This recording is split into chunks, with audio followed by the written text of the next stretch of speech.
Financial ஒரு break through வரவில்லை என்றால் நம்முடைய ஆவியில் ஏதோ ஒரு பிரச்சனை இருக்கிறது. உங்க ஸ்பிரிட் ஏதோ ஒரு பிரச்சனை இருக்கிறது. உங்க ஆவியை அதுக்கு சாதகமாக, ஆனால் இருதயத்திலிருந்து நல்லவர்கள் எடுத்து காட்டுகிறான், பொல்லாதவர்களும் இருதயத்திலிருந்து எடுத்து காட்டுகிறான். அப்ப தீமையும் நன்மைகளும் இருதயத்திலிருந்து உண்டாக்குறபடினால் இப்ப இருதயத்தை அந்த அளவுக்கு ஆசீர்வாதங்கள் பெறுகிற அளவுக்கு நம் இருதயம் ஆயத்தம் இல்லாதனால், நம்முடைய ஆவி ஆயத்தப்படாதனால், அதனாலதான் நம்மளால ஜெயிக்க முடியல. குறிப்பா பைனான்சியல் ஜெயிக்க முடியல.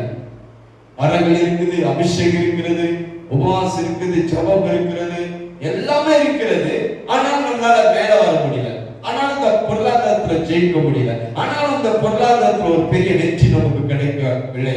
ஏனென்றால் இதை ஜெயிக்கிற இடம் இருதயம். அந்த இருதயம் கர்த்தருக்கு ஏற்ற மாதிரி சுத்த இருதயம் இல்லாதனால, அந்த நல்ல இறுதி இல்லாதனால, அந்த இறுதியிலிருந்து அந்த ஆவியில் இருந்து அது வெளியே வர முடியாம அந்த ஆவி நம்மை பொருளாதாரத்துல தடுத்து கொண்டிருக்கிறது.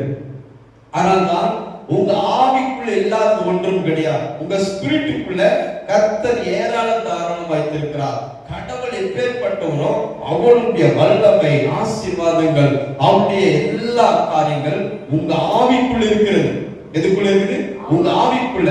இப்ப அந்த ஆவியாக இருதயம், அந்த ஆவியாக இருதயம்